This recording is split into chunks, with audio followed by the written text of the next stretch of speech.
Hello everyone, today I'm going to be talking about the cultural assumptions in burial rites. So, as we know, the QCAA defines cultural assumptions as the ideas, beliefs, or attitudes about things such as gender, religion, ethnicity, youth, age, disability, sexuality, social class, and work. And these are things that are taken for granted as being part of the fabric of social practices of a particular culture. The QCAA goes on to say that cultural assumptions underpin texts and they are used to position audiences. To further, basically, when we are raised in a society, we unconsciously take on its point of view, its values, its beliefs, and its practices. There are three main cultural assumptions that we want to explore: religion, gender, and class. Religion is really important in burial rites because it represents a lot of irony and a lot of contradictions that exist within the text. Also, the name of the text itself is inherently reflective of religious practices. Now, the characters in burial rites are Lutheran, which is a denomination of Christianity. It's okay in the exam if you just refer to them as Christian, but you could also refer to them as Lutheran. I have found that I accidentally deleted half of it. So I'm just going to re-record from my laptop. Apologies for the lapse in quality. Now, as I was saying when I was talking about religion, it is a very important cultural assumption. Now, one of the reasons that it is so important is because burial rites takes place in a theocratic society. So the way that the political ruling and the way that the government runs is all through that of religion, thus showing us that religion has the most power within this society. So if you are a character that doesn't believe in God or doesn't share that religious faith, you are automatically rendered as less powerful, thus ultimately marginalized and or oppressed. So somebody like Agnes, who doesn't have a strong faith, is going to be even less powerful than she would be if she was religious. What I find really interesting is Agnes's contemplation when it comes to going to church, and particularly when she is thinking about her time and she's in that mindset of not knowing when she's going to be executed, not knowing how much time she's got left, and she's being challenged by that. And she says, perhaps next Sunday I could ask to go to church with Margaret. What else is God good for other than a distraction from the mire we're all stranded in? We're all shipwrecked, all beached in a peat bog of poverty. When was the last time I even attended church? Not while I was at Augusta. And then later on in this quote, it says, escaping to church to feel part of something pure. So if I was looking at the concept of belonging, or even just looking at Agnes's desire to belonging, it would be really interesting to look at that she was considering attending church just to feel like she belonged. And I think that that is a really interesting thing to look at. And we see a little bit more of that as the novel progresses, her thinking about going to church or wishing that she could have. Now, the reason why I enjoy looking at religion in the novel is because of the character Natan. Sorry, I'm just going to move a little bit because I'm not centered. Okay. Now, Natan is a really interesting character to look at because he does have a little bit of power within his society because of his gender and because of his ability to make these like herbal things that cure people, such as Biondel's wife. But he isn't religious. And one part of the text that I really enjoy is when Agnes asks to go to church when she's at Augusta and Natan says no. Then later in the novel, Agnes says, maybe if I had have gone to church, then I wouldn't be in this position, which I think is a really interesting look at the hold in which religion still has on Agnes, regardless of her situation.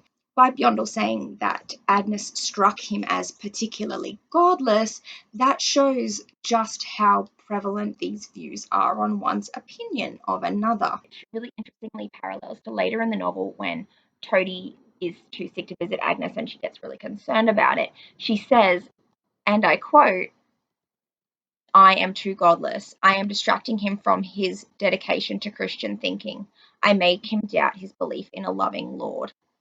So Agnes refers to herself as godless as well as Bjondel. So if I'm looking at a concept such as justice, such as fate, such as even just religion in general, it's going to be really important for me to look at the power imbalance or the hierarchy that is created because of it. Also, a lot of what happens in the novel happens because of the religious expectations. So, for example, Toady wouldn't exist as a character because Toady is Agnes's self-appointed spiritual advisor. Now, of course, it's ironic.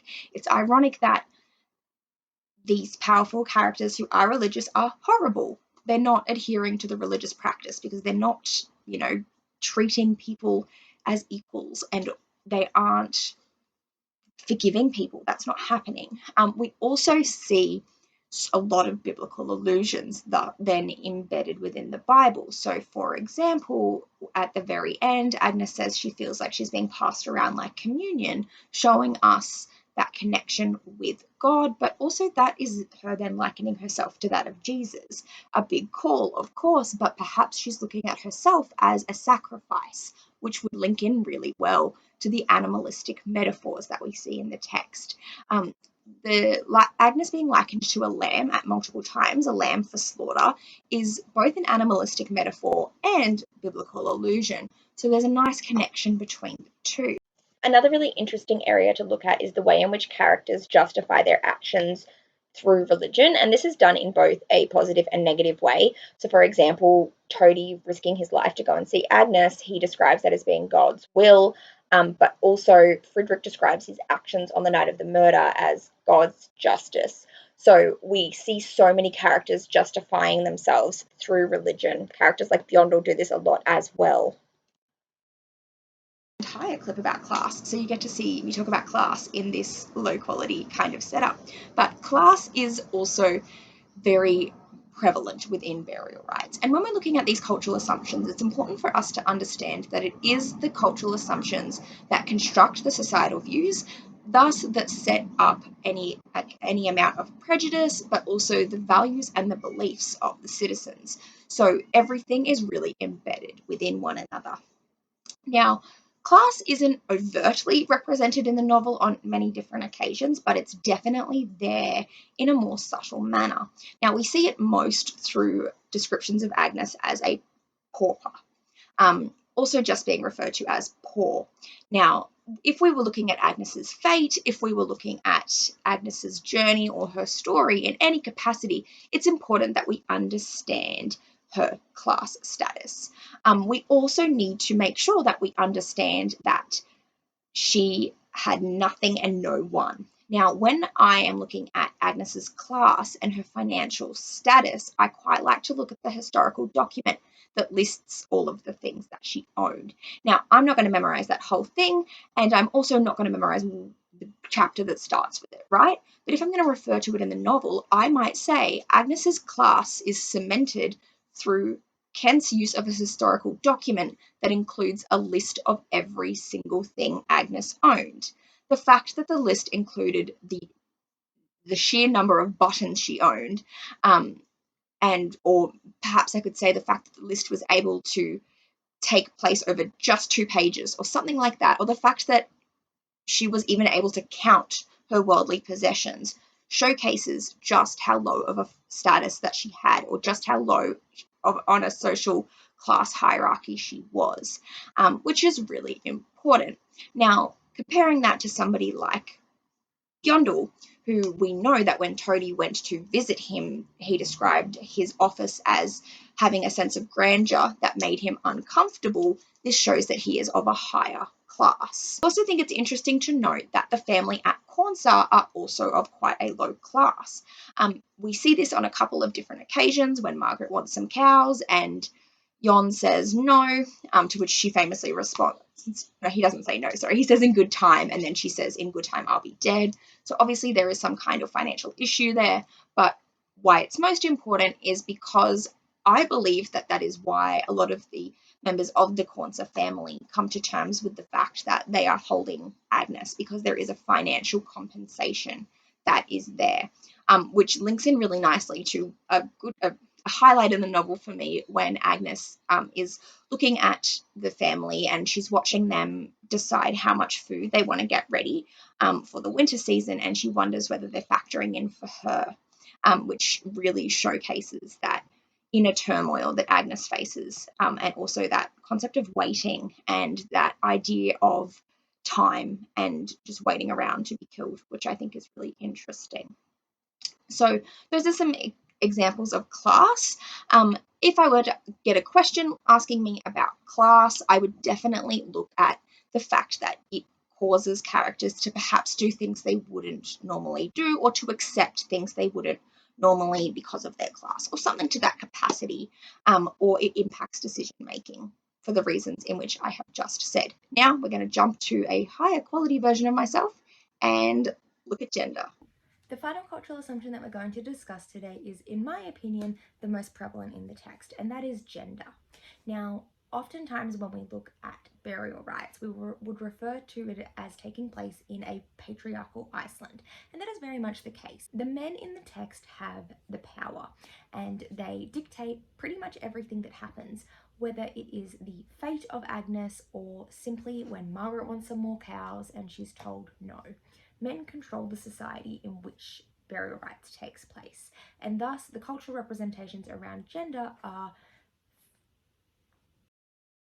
Now, Agnes had an inherent inability to conform to the rigid expectations on her that would be the epitome of the perfect woman. She was intelligent, she loved to read, she was a woman, she was poor, she was born out of wedlock, she didn't know her father. There were lots of different things about her that was the opposite of what she was supposed to be in these times. Now, that's what makes Burial Rites such an interesting text, because it is told from her perspective. Well, mostly with the first person and third person narration style allows us to get that narrative viewpoint from Agnes, so we can gain perspective and insight into what it was like. Thus, Kent gives a voice to somebody who would have never had a voice in any capacity. Now, it's perhaps the fact that Margaret can relate to this that helps them to be close, and the language that we see used both between Agnes and Margaret represents that the two have a connection via their shared female experience. Margaret calling Agnes my girl, Agnes saying two dying women. We see this connection quite a lot, which also occurs between Agnes and Stainer. Now, we know that Agnes doesn't love the fact that Stainer thinks that they're the same, but Stainer sees a lot of herself in Agnes, which again represents that shared experience. Characters in the text are viewed by those more powerful than them based on these gender norms and these expectations that exist. And a great example of that is Seeger compared to Agnes. Seeger, who is described as young, dumb, pretty. Agnes, who is described as having a strong intellect and excellent knowledge of the Christian faith, are given very different fates, and it is straight up told to us as readers that this is why. For example, in the novel on page 41, when it says, "A lot of people hope that Seeger will receive a pardon from the king. Too young and sweet to die.